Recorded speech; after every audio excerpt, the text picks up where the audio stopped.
नमस्कार दोस्तों। समास के ऊपर ये पार्ट नंबर 2 है दोस्तों। ये नंबर 2 का वीडियो रहेगा और हम पढ़ रहे थे समास। ठीक है, हम क्या पढ़ रहे थे? समास। तो समास में हमने उसकी समास की जो परिभाषा है, जो प्रकार हैं, समास कैसे होता है, क्या होता है, कुछ एग्जाम्पल हमने दिए थे।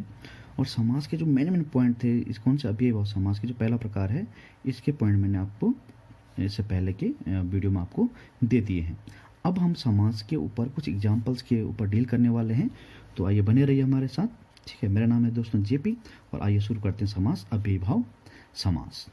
देखिए, तो हमने बोला इसमें क्या होता है, पूर्व पद क्या होता है, इसमें प्रधान होता है, पूर्व प्रधान होता है, जिसे आप क्या बोलते हो दोस्तों, क्या बोलते हमने कल, उपसर्ग। क्या होता है ये? उपसर्ग होता है।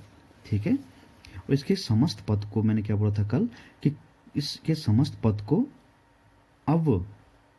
ये नहीं, अव्ययी, अव्ययी भी कहते हैं, अव्यय। इसके समस्त पद को क्या बोलते हैं? अव्ययी भी कहते हैं। ठीक है दोस्तों, ठीक है।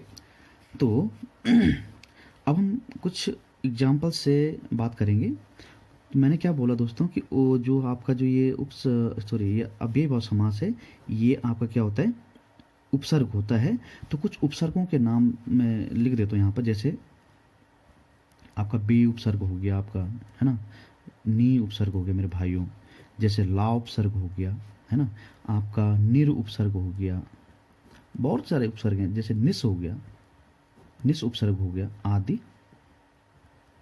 उपसर्ग जब होंगे आपके पास, तो आप समास कैसे, आप समास से कार्य करोगे, समास विग्रह करोगे। ठीक है, तो जैसे मैं बोलूँ, देखो उपसर्ग पहचानने आपको आते होंगे, है ना। उपसर्ग का वीडियो मैं समास को ख़त्म करने के बाद आपको दूंगा, है ना।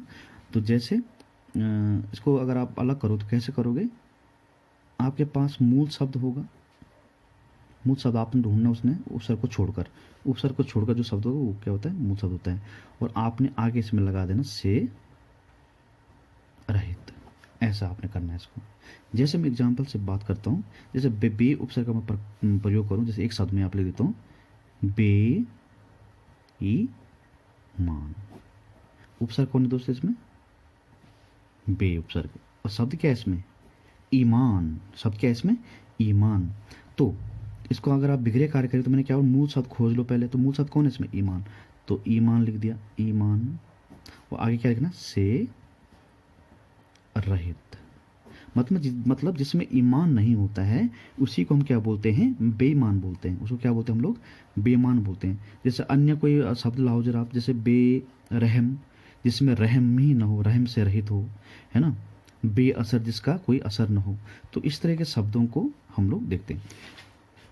दूसरा मैं बोलूँ इसको, जैसे नी उपसर्ग है, तो नी उपसर्ग हम बोलूँ निडर।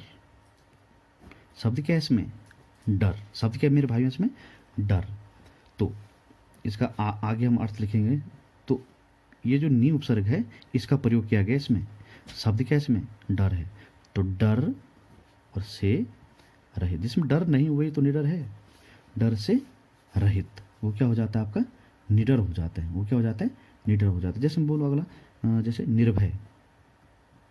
निर्भय क्या हो गया? निर्भय। तो शब्द क्या है इसमें? भय। उपसर्ग कौन कौन हो गया इसमें? निर। उपसर्ग देखो, रा है ना भाई, निर, निर भय, भय। ठीक है, तो निर्भय। तो इसमें शब्द क्या है? भय। आगे क्या लिखें? से रहित। ठीक है, जिसमें भय नहीं होता है, जिसमें भय की कमी होती है, कमी पाई जाती है, वहां पे कौन सा समास पाया जाता है? अव्ययी भाव समास देखने को मिलता है। बात समझ में आई आपको? है ना। जैसे अगला मैं शब्द बोलूँ आपको, जैसे ला उपसर्ग को लेके चलता हूँ, जैसे ला इलाज। जैसे ला इलाज एक शब्द है, ला इलाज एक शब्द है दोस्तों। तो मैं बोलूँ इसको, देखो ला उपसर्ग है, शब्द क्या है इसमें? इलाज। तो इलाज, इलाज से रहित, इलाज से रहित, जिसका इलाज न हो उसको हम क्या बोलते हैं? ला इलाज। उसको क्या बोलते हैं हम लोग? ला इलाज। जैसे मैं निस उपसर्ग की बात करूं, जैसे बोल निश्चिंत। क्या बोलूं मैं? निश्चिंत। मतलब शब्द क्या है इसमें? चिंता। शब्द क्या है इसमें? चिंता या चिंतित, है ना। तो चिंता चिंता से रहित, जिसमें चिंता नहीं है वो क्या, उसको क्या बोलते हैं, निश्चिंत। जिस जो बिल्कुल बेफिक्र है उसको क्या बोलते हैं, निश्चिंत बोलते हैं मेरे भाई। ठीक है, अब जैसे अगला शब्द है निष्पाप। क्या है निष्पाप, तो निस सुन लिया, निष्पाप, तो पाप, पाप से रहित, उसको हम क्या बोलेंगे दोस्तों, निष्पाप बोलेंगे। क्या बोलेंगे उसको, निष्पाप बोलेंगे। समझ में आ रही है आपको बात, है ना। जैसे मैं बोलूं नि शुल्क, निःशुल्क मतलब शुल्क से रहित। शुल्क, इसमें कौन सा उपसर्ग है, नहीं, शुल्क से रहित, उसको हम क्या बोलते हैं, उसको हम क्या बोलते हैं, निःशुल्क बोलते हैं मेरे भाई। जो निःशुल्क आप कोई भी काम करते हो उसको हम क्या बोलते हैं, शुल्क से रहित है भाई। दूसरा मैं बात करूं, जैसे आपका है बा उपसर्ग हो गया या फिर सा उपसर्ग हो गया, है ना, बा उपसर्ग हो गया, सा उपसर्ग हो गया, आपका उपसर्ग हो गया। ठीक है, इस तरह की बात मैं करूं अगर, तो इनके ऊपर मैं एग्जांपल लेके चलूं। जैसे बा उपसर्ग है हमारे पास, बा इज्जत, बा इज्जत मतलब शब्द क्या है इसमें, शब्द क्या है इसमें, इज्जत। ठीक है, तो बा इज्जत मतलब इज्जत के सहित या इज्जत सहित, मतलब इसका अगर आप बिगड़े करेंगे तो क्या होगा, पहले आपने मूल शब्द खोजना मेरे भाइयों। क्या खोजना आपने, मूल शब्द खोजना, फिर प्लस के लगा दो और साथ में सहित लगा दो। तो इज्जत के सहित या इज्जत सहित, इसको अगर हाइड कर दें तो इज्जत सहित भी आप बोल सकते हैं इसको। ठीक है, जैसे हम बोल देंगे मूल शब्द क्या है इसमें, इज्जत, मूल शब्द क्या है, इज्जत के सहित या इज्जत सहित, इज्जत सहित। समझ में बात आ रही है आपको। अगला मैं जो शब्द बोलूँ आपको, बाकायदा। क्या बोलूँ आपको, बाकायदा, बाकायदा, बाकायदा। तो शब्द क्या है इसमें, कायदा, शब्द क्या है इसमें, कायदा। तो कायदे सहित या कायदे के सहित, इस तरह से आप इसको समझ सकते हो। बात समझ में आई आपको। ठीक है, तो ऐसा करना आपने। जैसे मैं आपको बोलूं सा से की मैं बात करूं, सा से क्या बन सकता है, जैसे शर्त, शब्द क्या है इसमें, शर्त मतलब शर्त के सहित या शर्त सहित, शर्त सहित। बात समझ में आई आपको। तो इस तरह से आप, जैसे आपके पास गांव में जब आप जाते हो, घर में आप जाते हो, तो किसी भाई बहन की अगर शादी होती है तो आप कार्ड में लिख देते हो भाई सपरिवार। क्या लिख देते हो आप इसमें, सपरिवार। सपरिवार का मतलब क्या है दोस्तों, शब्द क्या है इसमें, परिवार, शब्द क्या है इसमें, परिवार। तो आप क्या बोलते हो, सपरिवार सहित, तो सपरिवार लिख देते हो आप, तो सपरिवार सहित, गलत लिख दे, सॉरी, सहित, सहित या परिवार के सहित आप इसको ऐड कर सकते हो। बात समझ में आई। तो इस तरह से आपने इसको डील करना है मेरे भाइयों बहनों। समझ में आ रही है आपको बात, सब परिवार, परिवार सहित। ठीक है, अगला मैं पॉइंट आपको बताऊं, आपको, जैसे हमारे पास है एक अगला उपसर्ग है हमारे पास, यथा। क्या है सर दोस्तों, यथा। यथा उपसर्ग या अव्यय होने पर, जब ये चीज़ आपको, जैसे मैं यथा संभव, यथा संभव, यथा संभव में क्या है दो शब्द, संभव शब्द है ना, तो संभव। अच्छा, इसको कैसे करना आपने, पहले इसमें भी मूल शब्द ढूंढना है आपने, मूल शब्द आप देखेंगे इसमें, प्लस के अनुसार आपने देखना है, अनुसार इसमें आगे एडअप कर देना है। तो संभव देखा आपने, संभव के अनुसार, अनुसार मतलब संभव के अनुसार मतलब जैसा संभव हो, या ऐसे बोल सकते जैसा संभव हो। ठीक है, ऐसे बोल सकते आप इसको, संभव के अनुसार या जैसा संभव, ऐसे बोल सकते जैसा संभव हो, ऐसे आप इसको लिख सकते हैं। बात समझ में आ रही है आपको, यथासंभव। अगले पेज पर चलते हैं भाई। ठीक है, अगले पेज पे चलते हैं। अगला मैं बोलूँ जैसे यथाशक्ति, जैसे बहुत सारे शब्द हैं दोस्तों आपके दिमाग में आ रहे हो, तो आप सोचते रहिए यथा शक्ति। तो क्या बोलूँ मैं, शब्द क्या है इसमें, शब्द क्या है इसमें, शक्ति। तो शक्ति के अनुसार देखो, तो शक्ति के अनुसार मैं शब्द लिख देता हूँ दोस्तों, आप समझ जाना क्या करना है इसमें ना, तो फिर टाइम लग रहा है इसमें, है ना। अब मैं बोलूँ यथागति, यथा गति, ये गा है मेरे भाइयों, है यथागति। शब्द क्या है, गति, गति के अनुसार क्या हो जाएगा यहाँ पर, गति के अनुसार। जैसे अगला शब्द मैं बोलूँ आपको यथा योग्य, लेख समझ में आ रहा मेरे भाइयों, ये आधा गा है। यथा योग्य, शब्द क्या है, योग्य। तो योग्य के अनुसार या योग्यता के अनुसार आप इसको बोल सकते हैं। बात समझ में आई। यथा योग्य का मतलब क्या है दोस्तों, बिगड़िया। ये देखो, ये सामासिक पद है, ये जो ये सब चल रहा है मेरे भाइयों बहनों, ये सामासिक या समस्त पद है। बात समझ में आई। और ये यहाँ पर हम क्या कर रहे हैं, बिगड़े कार्य कर रहे हैं, ठीक है। तो ये चीज़ आपने ध्यान रखनी है। तो यथा योग्य मतलब योग्यता के अनुसार या योग्य के अनुसार। या मैं बोलूँ यथा, देखो यथा, यथा यथा संख्या। देखो दोस्तों, ये ग्रुप सी के पेपर में पूछा गया प्रश्न है। यथा संख्या मतलब संख्या के अनुसार, संख्या के अनुसार, जैसी संख्या हो उसके अनुसार, ऐसे भी बोल सकता हूँ, जैसी संख्या हो उसके अनुसार, है ना। या मैं बोलूँ यथा स्थान, या मैं बोल दूँ यथा स्थान। यथा स्थान मतलब स्थान के अनुसार। यथोचित एक शब्द है, या है यथोचित, इसका आप बिगड़े करेंगे तो यह क्या बोलेंगे, उचित के अनुसार। थोड़ा अटपटा लग रहा है तो ये हम कैसे लिखेंगे, जैसा है उचित, ठीक है। उचित के अनुसार भी आप बोल सकते हैं इसको, उचित के अनुसार भी आप इसको बोल सकते हो। बात समझ में आ रही है आपको। तो इस तरह से हम यथा उपसर्ग का यहाँ पे प्रयोग किया। अगला इंपॉर्टेंट फैक्टर जो आपके पास सामने आने वाला है मेरे भाइयों बहनों, वो अगला है तीसरा पॉइंट, शायद ये बन रहा है ना। तो इसमें तीसरा या चौथा बन रहा है, चौथा पॉइंट बन रहा है। जैसे आ उपसर्ग होगा, बड़ा वाला आ है ना, आ उपसर्ग होने पर, आ उपसर्ग जब भी होगा मेरे भाइयों, तो ये अर्थ देता है तक। तक मतलब एक लिमिट बताता है। ये आ जो है, आ जो मेरे भाई बड़ा आ आपको एक लिमिट बताता है। क्या बताता है, लिमिट। और छोटा आ आपको नगण्य, नगण्य नहीं, नगण्य गलत हो जाएगा, नकारात्मक प्रवृत्ति का होता है। छोटा आ नकारात्मक प्रवृत्ति का होता है, वो बड़ा आ जो एक सीमा को दर्शाता है, वहाँ तक, यहाँ तक, भाई यहाँ से वहाँ तक चलना है।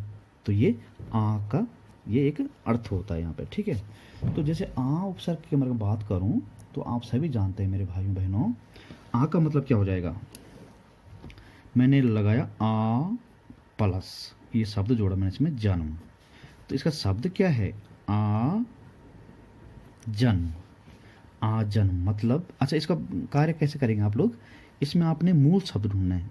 इसमें शब्द कौन सा है, शब्द ढूंढना है, मूल शब्द, और प्लस उसमें ऐड कर देना आपने तक। उसमें क्या ऐड कर देना है, तक, ठीक है। कहीं कहीं कुछ और ऐड करने की अगर आवश्यकता पड़ जाती है तो वहाँ भी उसको भी ऐड किया जा सकता है, ठीक है। जिससे मैं बोलूँ आ जन्म, तो क्या बोलूँ मेरे भाइयों, क्या बोलूँ, जन्म तक या रहने तक आप इसको ऐड कर सकते हो। जन्म रहने तक या जन्म तक, जब तक जन्म है तब तक की, देखो सीमा बता रहा ना ये, जन्म तक, जब तक जन्म ना हो तब तक, ठीक है। अगला मैं शब्द बोलूं दोस्तों, इसको आप जन्म, कहीं कहीं आपको किसी किसी किताब में आपको जैसे मिलेगा जन्म से लेकर, ऐसे भी बोल सकता है इसको, ठीक है। तो इसमें आपने देखना है। तो अगला है आ है, और अगर दूसरा शब्द में इसमें जोड़ूं क्या, जीवन। क्या जोड़ूं मैं, जीवन। तो क्या हो जाएगा, ये शब्द क्या है इसमें, जीवन। तो जीवन रहने तक, जीवन रहने तक, जीवन रहने तक या जीवन तक, इसका ये क्या हो जाएगा, बिगड़े कार्य कर रहे हैं। ये आपका सामासिक पद है, समस्त पद है, ठीक है। और हम पढ़ रहे हैं कौन सा समास, अव्ययी भाव समास, जिसका पूर्व पद प्रधान होता है मेरे भाइयों बहनों। बात समझ में आ रही है आपको, ठीक है।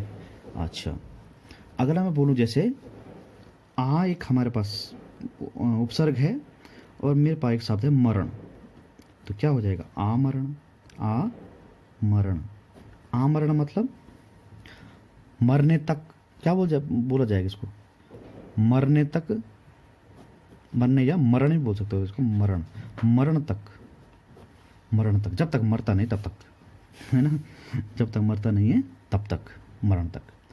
अगला जो बहुत ही इंपॉर्टेंट और बहुत ही अच्छा शब्द जो हमारे पास आने वाला है मेरे भाइयों बहनों, उसका नाम है आ जानू बाहु। देखो भाई, ये पीसीएस लेवल का क्वेश्चन आपके पास आ गया है। ये आया प्रवक्ता स्क्रीनिंग लेवल का पेपर प्रश्न। बात समझ में आई आपके, या जो उत्तराखंड जो एसआई का जब प्रिपरेशन आप कर रहे हो उस लेवल का प्रश्न आपके सम्मुख आ गया अभी। ठीक है, ये आ जानू बाहु। ठीक है, इसमें अगर हम देखें दोस्तों, ठीक है, तो यहाँ पर एक शब्द जानू है, एक शब्द बाहु है। बाहु मतलब होता है मेरे भाइयों भुजाएं, और जानू का मतलब होता है घुटना। जानू का मतलब होता है घुटना। तो इसमें लिमिट दे दिया आपको। ठीक है, बाहु से लेकर, क्या बोलेंगे इसको, बाहु से लेकर जानू तक। जानू बोले तो बाहु लिख देते इसको। बाहु मतलब भुजाएं, है ना, भुजा भी बोल सकता है इसको, भुजा से लेकर, भुजा से लेकर जानू। देखो भाई, जानू हम अपनी गर्लफ्रेंड को भी बोलते हैं, है ना, तो वो जानू नहीं, यहाँ पे ये जानू का मतलब क्या होता है घुटना। ठीक है, ये घुटना, जानू तक, गर्लफ्रेंड बॉयफ्रेंड अक्सर ये सब बोलते हैं। ठीक है, तो बाहु का मतलब होगा भुजा और जानू का मतलब घुटना। तो जब भी आप जानू किसी को बोल, समझो क्या बोल रहे हैं आप उसको, घुटना बोल रहे हो। ठीक है, तो बाहु से लेकर जानू तक मतलब भुजा से लेकर घुटने तक, ये लिमिट बोल रहा, आ जानू बाहु। अभी अगर शब्द देखो आप पीसीएस लेवल का, देखो अगर मैं शब्द देखूं आपको, आ सेतु हिमाचल, आ सेतु हिमाचल। उपसर्ग मेरे भाइयों कौन है इसमें, आ है। इसमें दो शब्द हैं, दो शब्दों में मिलो, एक सेतु है एक हिमाचल है। देखो हिमाचल का मतलब वो नहीं हिमाचल प्रदेश, ठीक है, हिमाचल का मतलब जहाँ पर हिम का आंचल हो, हिम का आंचल हो मतलब हिमालय की बात चल रही है यहाँ पर। ठीक है, और सेतु का मतलब क्या होता है आप जानते हो, ब्रिज होता है जो। ठीक है, क्या होता है, एक ब्रिज होता है। ठीक है, तो हिमालय से लेकर या हिमाचल से लेकर सेतु तक। अच्छा, सेतु कौन सा है, जो रामेश्वरम सेतु है ना हमारे हमारे पास, तो सेतु वही है एक, उसकी लिमिट मतलब ये क्या कहते हैं, ये कन्याकुमारी की लिमिट बता रही है आपको। तो इसको दो तरह से आप बिगड़े कार्य कर सकते हो कि हिमाचल, हिमाचल से लेकर, हिमाचल से लेकर सेतु। सेतु में किसको बोलूं, रामेश्वरम सेतु। देखो आपने क्या है वो, उसकी मूवी है शाहरुख खान की, और उसकी हीरोइन कौन सी है वो, आप जानते हो उसको, रामेश्वरम। रामेश्वरम, इस पुल में उसकी शूटिंग हो रही है मेरे भाइयों ना, रामेश्वरम। रामेश्वरम दोस्तों एक सेतु है इंडिया और किसके बीच में, श्रीलंका के बीच में ये सेतु है। ठीक है, ये ध्यान रखना, है ना। उसका नाम है दोस्तों चेन्नई एक्सप्रेस। ठीक है, अभी याद है मेरे को। उसमें इस फिल्म में इस रामेश्वरम सेतु को दर्शाया गया, उसमें हीरो हीरोइन को फिल्माया गया है। तो इसको दूसरे तरह हम कैसे बोल सकते हैं, कश्मीर से लेकर कन्याकुमारी तक ऐसे बोल सकते। कश्मीर क्या है, हिमालय से भरा पड़ा है, कश्मीर से लेकर कन्याकुमारी तक, ऐसे भी इसको बयां कर सकते हैं आप अपने शब्दों में। ठीक है दोस्तों, अगला शब्द जो मैं आपके सम्मुख लाने वाला हूं वो है मेरे भाइयों और बहनों आपाद मस्तक। आपाद मस्तक। ठीक है, इसमें भी दो शब्दों का प्रयोग किया गया है, एक है पाद और एक है मस्तक। ठीक है, एक इसमें पाद है और एक क्या है, मस्तक है। देखो पाद का मतलब होता है दोस्तों पद चिन्ह, मतलब पैर, क्या होते हैं पैर। और मस्तक आप जानते हैं, मस्तक में जानते हैं सर, सर, सिर या सर जो आप बोलो है ना, सिर। तो इसमें एक सीमा को दर्शाया गया है। तो मस्तक, इसको हम क्या बोलेंगे, मस्तक मतलब सिर। ये पीछे ये सिर, मैं तो अर्थ के लिए आपको लिख रहा हूँ यहाँ पे ना। तो मस्तक से लेकर पाद तक, पाद बोले तो पैर। तक या पैरों तक, ठीक है। तो ये आप इस तरह से इसको आप डील करेंगे मेरे प्यारे भाइयों बहनों, ठीक है। तो इस तरह से आपने इसको देखना। अगला जो इम्पोर्टेंट जो हमारा टॉपिक आने वाला टॉपिक तो यही चल रहा है। अगला जो पॉइंट हमारे पास है वो है भाइयों बहनों प्रति उपसर्ग। प्रति उपसर्ग जब होगा, प्रति उपसर्ग जब हमारे पास होगा, उपसर्ग, प्रति उपसर्ग जब हमारे पास होगा तो उसका कैसे डील करना आपने, उसको कैसे डील करना आपने। तो जब भी आप इस तरह का काम करो तो उसमें आपने क्या लगा देना है, शुरुआत में हर लगा देना है और प्लस आपने अंत में क्या कर देना, मूल शब्द को ऐड कर देना है, जो आपके पास शब्द है इसमें मूल शब्द। इस तरह से आपने समास बिगड़े करना है, बिगड़े कार्य करना है, ठीक है। समझ बात को। या फिर आप ऐसे भी कर सकते हो, जो आपके पास जो शब्द है मेरे भाइयों उसको 2 बार लिख दो, 2 बार लिख दो, 2 बार लिख दो, 2 बार लिखो उसको। बात समझ में आई? जो शब्द है उसको 2 बार लिख दो बस, या हर लिख दो या उस शब्द को 2 बार लिख दो। जैसे मैं बोलूँ आपके पास, पहले शब्द में बोलूँ आपके पास प्रतिदिन, प्रति है और मैंने दिन जोड़ दिया इसमें, शब्द, शब्द कौन है इसमें, दिन। तो मैंने क्या बोला, हर दिन। देखो ये इसके अकॉर्डिंग हर दिन, और इसके अकॉर्डिंग क्या हो जाएगा, दिन दिन दिन दिन।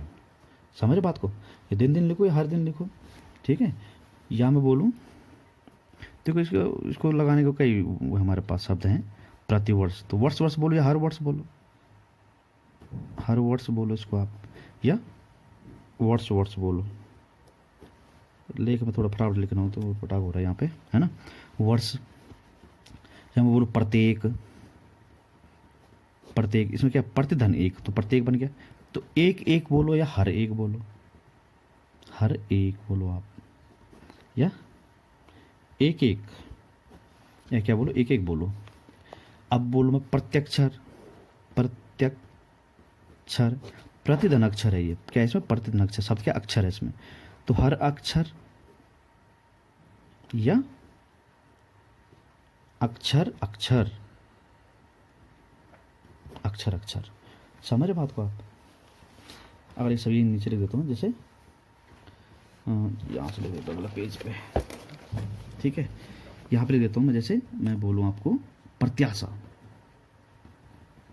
प्रत्याशा शब्द क्या है मेरे भाइयों, प्रत्याशा मतलब हर आशा, हर आशा लिख सकते हो आप इसको। क्या लिख सकते हो, हर आशा, या फिर आप बोल सकते हो आशा, आशा भी बोल सकते हो इसको, आशा, आशा, या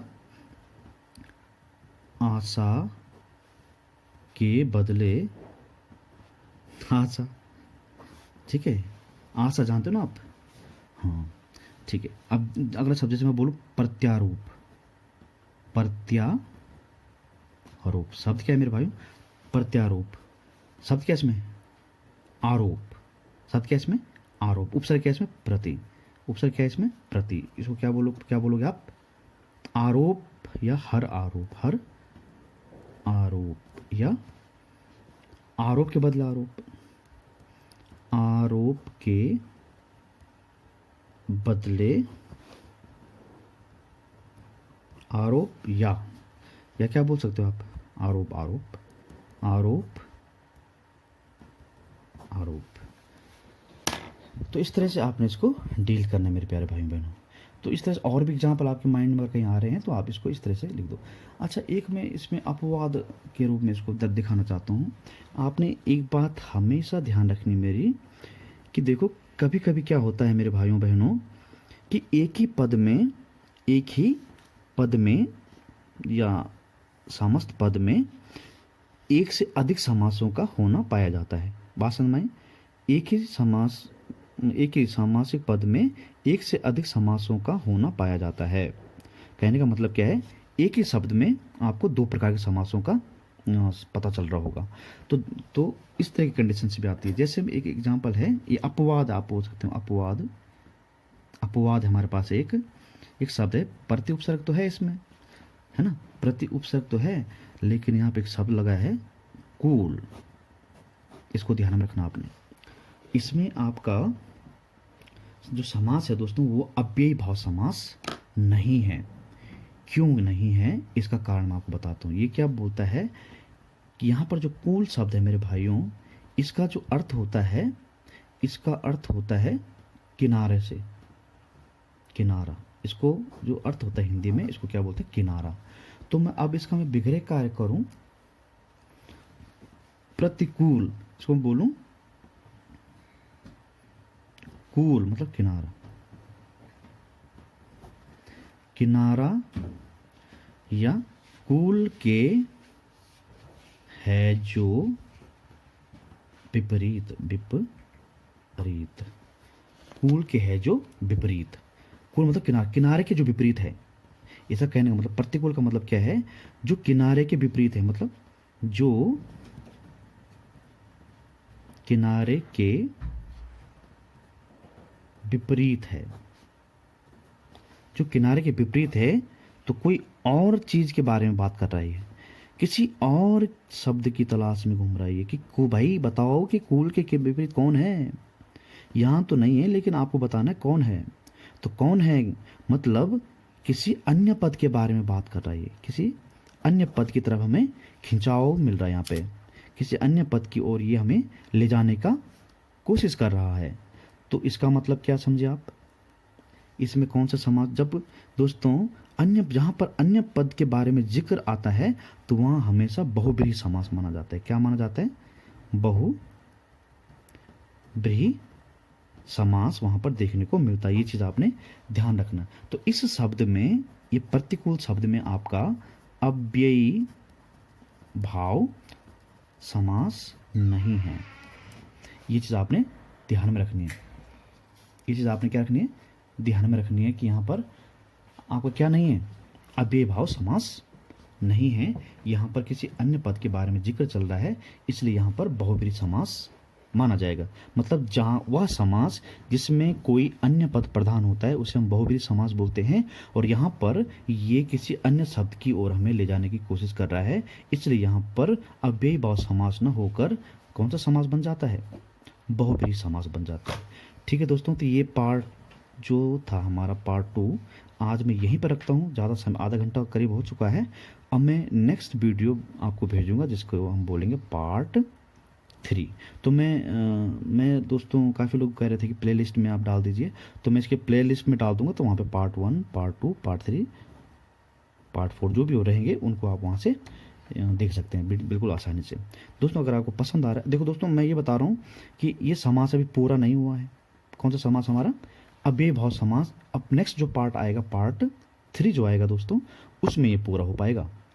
तो मैं उम्मीद करता हूँ, आशा करता हूँ जितने मैं नोट्स आपको प्रोवाइड किए हैं, और आप कोशिश कीजिए दोस्तों अन्य बुक्स से भी आप कोरिलेट कीजिएगा इसको, और अन्य जो बुक्स में जो एग्जाम्पल आपको देखने को मिलते हैं उनको भी आप एक साथ ज्वाइन करने की कोशिश कीजिएगा।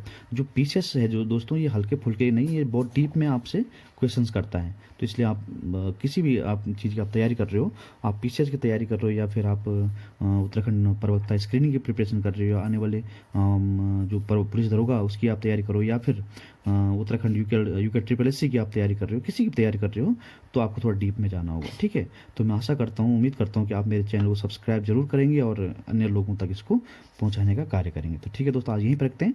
नमस्कार, धन्यवाद।